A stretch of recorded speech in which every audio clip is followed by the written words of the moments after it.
So the movie begins with us being taken to this place called Notre. I thought it was a city, but actually it's like a building in France or some shit. Like a church, I think. So we see this guy here whose name I do not remember. So we'll be calling him the clown from the beginning of the movie. Yeah, this is Laugh Away the Pain after the recording of this audio. I will not be referring to this character again in this video, so I don't know why I said that. So the guy proceeds to tell us the story about the person that rings the bells in this big ass church called Notre.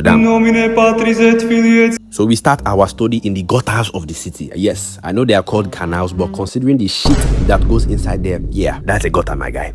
Yeah, so we start with 4 gypsies sailing through the city's shit, and considering their countenance, they're probably running from ice or something, because that's the only thing that can strike this much fear into the hearts of illegal migrants. Apart from South Africans, of course.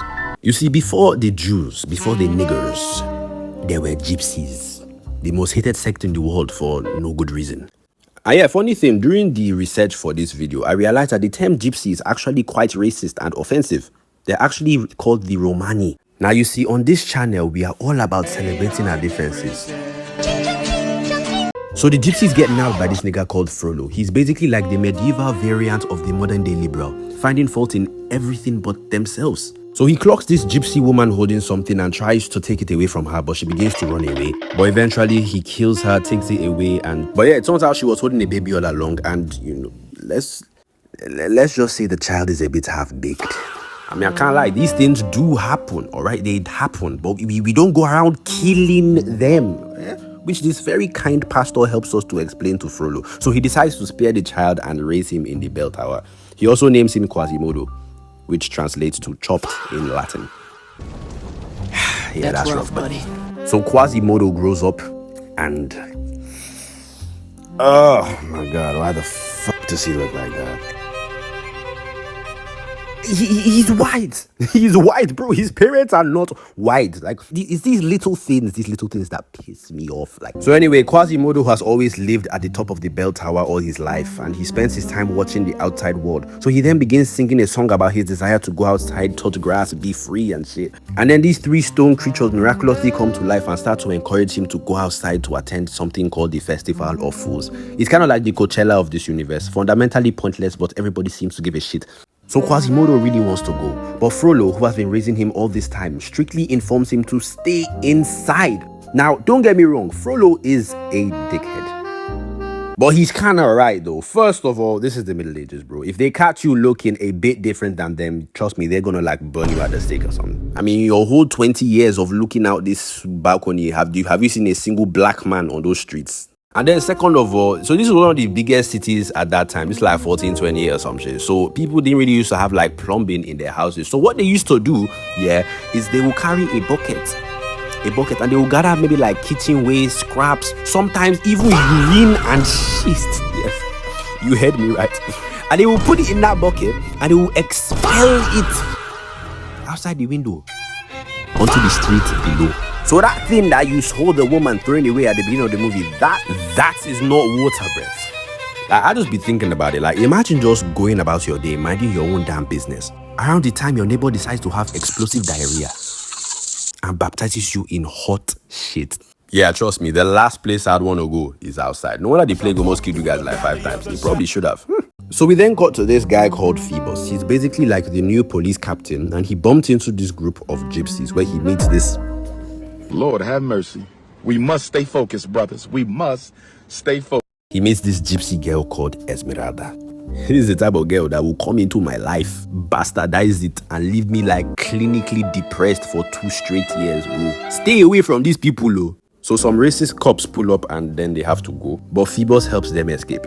He then proceeds to meet Frollo to assume his new assignment as captain of police. So Frollo is kind of like the head honcho of this area, like chief of police or something. And that nigga is not normal. He is not, like, mind you, the whole time they're talking, somebody is receiving belt to ass. And not to mention, he is quite racist and really hates gypsies. So like his master plan is to kill all of them, basically. Mind you, Phoebus is clearly not comfortable with this, but he goes on with it anyway. And Quasimodo decides to go outside and join the humans in the festival, where he bumps into Esmeralda. And imagine, like, bro, imagine being so chopped that fine shit low-key thinks you are wearing a mask. That's rough, buddy. So anyhow, everybody's having fun and shit, everybody's partying, and then we get to the main event of this as Esmeralda comes out and starts moving. Oh man. Yeah, no wonder this guy wanted to go outside. I was wondering, where is all this desire coming from? Like, yeah, I don't blame you, bro. I'd have popped out too, bro. Like, this is 1842. Like, the closest thing you're getting to OnlyFans is this, bro. If you miss Sam, now to fantasize for the next year. Oh my God. The time now comes for them to crown the person with the ugliest face, and they find that boy real quick. That's rough, buddy. And everybody's actually like low-key shocked that he looks like that. I mean, yeah, don't get me wrong, he's a bit too white, but like, I mean, come on, he ain't that bad. I know eventually everybody accepts him, but then out of nowhere, they just start bullying the fuck out of him. Like, bro, that escalated so quick, brother. But then Esmeralda now comes and, you know, stands up for the guy and frees our boy, and then she calls out Frollo for being a dickhead. So he tries to get her arrested, but she dips out and escapes into this church because there's kind of like a law where you cannot arrest somebody that's inside the church. Phoebus notices and goes inside the church to begin to apply his own pressure. However, Frollo finds them and realizes that it's a church, so he dips.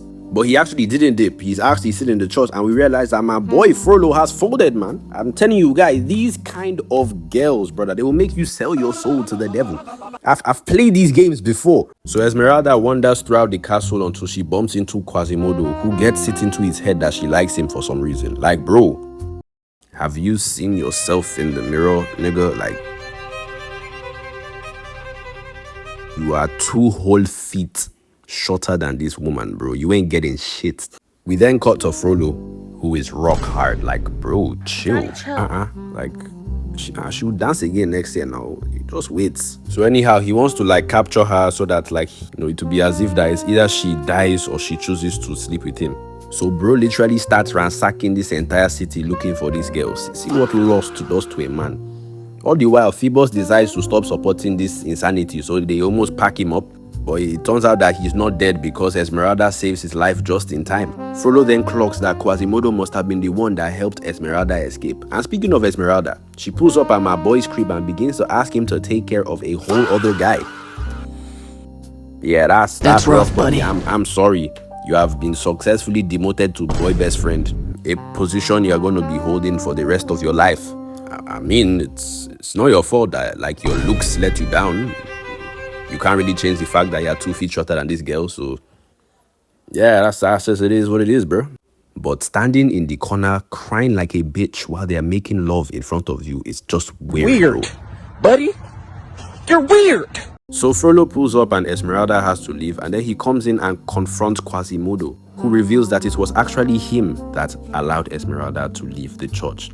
Frollo now tells Quasimodo that he knows where Esmeralda is, but this is actually just a trick to get him into going to find Esmeralda for him, so that Frollo will follow right behind and, you know, capture her, which is exactly what happens. And mind you, during this time, Quasimodo has the opportunity to save his friends and end this entire movie right now if he just jumps Frollo, bro. Like, mind you, this nigga is strong as shit, fam. Like, he could take Frollo on in a fight, but for some weird reason, bro, every time this nigga sees Frollo, he's always like, oh, Toby be good nigga for massa. Good nigga. Don't send Toby away. Toby be good for your hand, boss. Good for your hand, massa. like, bro, it's pissing me off, bro, every single time. Anyhow, they lock him up and they prepare to burn Esmeralda at the stake because she doesn't want to hit, I guess. And she legit almost dies, but Quasimodo decides to man up and save her just in time. He brings her into the church and claims sanctuary. Basically that thing that, like, when you're inside the church, they cannot arrest you. Yeah. But Frollo does not care about all that, brother. He just wants to commit unholiness, even if it's in a holy place. So he ends up entering the church and confronts them, and they begin to go back and forth, trying to convince Frollo to leave them alone. And I guess Frollo eventually warms up to the idea. See what I did there? But in the end, yeah, everybody wins, ICE is defeated, and now the immigrants can have peace of mind. And they finally accept Quasimodo. Everybody now lives happily ever after. So yeah, that's the Hunchback of Notre Dame for you guys.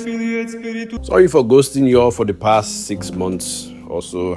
I've just been hella busy, but I'll be addressing all of that and all of you guys' questions in the Q&A, which is going to be the very next video. So any questions you guys have, don't forget to put it in the comments, any movie suggestions or stuff like that. And yeah.